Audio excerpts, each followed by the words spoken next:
ಹೋಮಿಯೋಪತಿಯಲ್ಲಿ ಎಲ್ಲ ಥರದ ಮೆಡಿಸಿನ್ಸ್ಗಳನ್ನು ನಾವು ಕೊಡ್ತೀವಿ. ಹೋಮಿಯೋಪತಿಯಲ್ಲಿ ಈಗ ಅಕ್ಯೂಟ್ ಕೇಸ್ಗಳನ್ನು ಹಿಡ್ಕೊಂಡು ಕ್ರಾನಿಕ್ ಕೇಸ್ಗಳಿಗೂ ಮೆಡಿಸಿನ್ಸ್ ಇದೆ.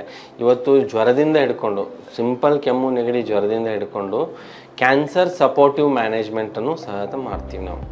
ಸೊ ಇದರಲ್ಲಿ ಮೇನ್ ಇಂಪಾರ್ಟೆಂಟ್ ಸರ್ಜಿಕಲ್ ಕೇಸ್ಗಳಲ್ಲಿ ಸ್ವಲ್ಪ ಕೇಸ್ಗಳನ್ನು ಬಿಟ್ಟು ಬೇರೆ ಎಲ್ಲ ಕೇಸ್ಗಳನ್ನು ನಾವು ಟ್ರೀಟ್ಮೆಂಟ್ ಮಾಡ್ಬೋದು. ಸರ್ಜರಿಯನ್ನು ಅವಾಯ್ಡ್ ಮಾಡುವಂತಹ ಕೇಸ್ಗಳು ಇದ್ದಾವೆ. ಆದರೆ ಎಮರ್ಜೆನ್ಸಿ ಕೇಸ್ ಪೇಷಂಟು ಸರ್ಜರಿ ಬೇಕಾಗಿರೋದನ್ನ ಮಾಡ್ತೀವಿ. ಅದಲ್ಲದೆ ಕ್ರಾನಿಕ್ ಕೇಸ್ಗಳಲ್ಲಿರುವ ಅಲರ್ಜಿಕ್ ಕೇಸ್ಗಳಾಗಲಿ, ಹಾರ್ಮೋನಲ್ ಕೇಸ್ಗಳಾಗಲಿ, ನ್ಯೂರಲಾಜಿಕಲ್ ಕೇಸ್ಗಳಾಗಲಿ, ಯುರಿನರಿ ಕೇಸ್ಗಳಲ್ಲಾಗಲಿ ಮತ್ತು ಇನ್ಫರ್ಟಿಲಿಟಿ ಕೇಸ್ಗಳಲ್ಲಾಗಲಿ ಅಥವಾ ಬೇರೆ ಜಾಯಿಂಟ್ ಪ್ರಾಬ್ಲಮ್ಸ್ ಇರುವಂಥ ಕೇಸ್ಗಳಲ್ಲಿ ಅಂದರೆ ಇಮ್ಯುನಾಲಜಿಕಲ್ ಕೇಸ್ಗಳಲ್ಲಿ ಅಂತ ಹೇಳ್ತೀವಿ. ಈ ಥರದ ಎಲ್ಲ ಕೇಸ್ಗಳಲ್ಲಿ ನಾವು ಕಾನ್ಸ್ಟಿಟ್ಯೂಷನಲ್ ಹೋಮಿಯೋಪತಿ ಮೆಡಿಸಿನ್ಸ್ ಕೊಟ್ಟು ಕರೆಕ್ಷನನ್ನು ಮಾಡ್ತೀವಿ. ಮತ್ತು ಇದನ್ನು ನಾವು ಡಿಟೇಲ್ ಕೇಸ್ ಟೇಕಿಂಗ್ ಮಾಡಿಬಿಟ್ಟು ಆ ಪೇಷಂಟಲ್ಲಿರುವಂತಹ ಡಿಸೀಸ್ ಪ್ರಾಬ್ಲಮನ್ನು ಅಂಡರ್ಸ್ಟ್ಯಾಂಡಿಂಗ್ ಮಾಡಿಕೊಂಡು ಆ ಡಿಸೀಸ್ ಪ್ರಾಬ್ಲಮ್ಗೆ ಸರಿಯಾದ ಮ್ಯಾಚ್ ಆಗುವಂತಹ ಮೆಡಿಸಿನ್ಸನ್ನು ಕೊಟ್ಟಾಗ ಅತಿ ಶೀಘ್ರದಲ್ಲಿ ಮತ್ತು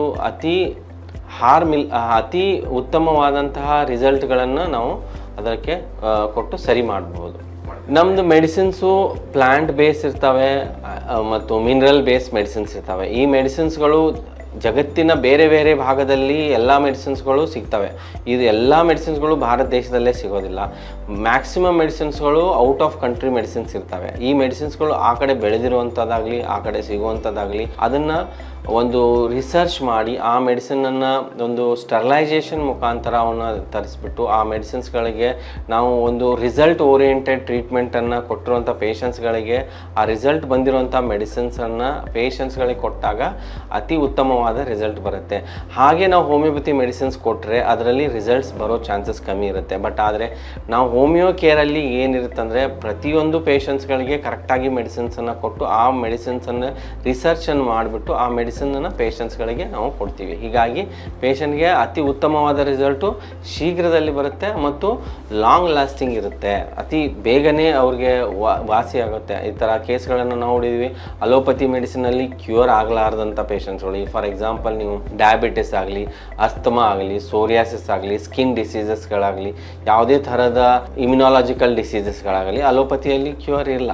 ಅಂಥ ಪೇಷಂಟ್ಸ್ಗಳಿಗೆ ಹೋಮಿಯೋಪತಿಯಲ್ಲಿ ಮ್ಯಾಕ್ಸಿಮಮ್ ರಿಸಲ್ಟ್ ಕೊಡ್ಬೋದು.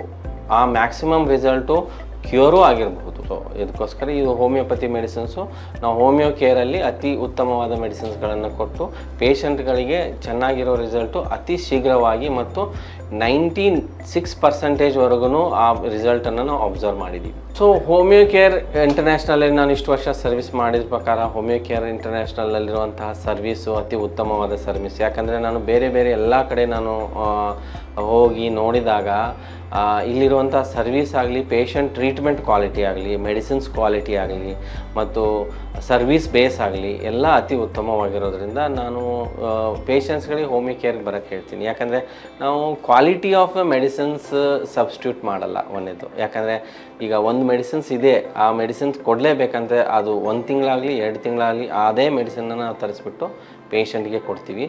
ಮತ್ತು ರಿಸರ್ಚ್ ಬೇಸ್ ಅನ್ನೋ ಒಂದು ಟ್ರೀಟ್ಮೆಂಟನ್ನು ನಾವು ಅತಿ ಉತ್ತಮವಾಗಿ ಇಲ್ಲಿ ಪಾಲಿಸ್ತಾ ಇದ್ದೀವಿ. ಮತ್ತು ಪೇಷಂಟ್ ರಿಸಲ್ಟನ್ನು 100% ನಾವು quality of the result we are giving that I can say.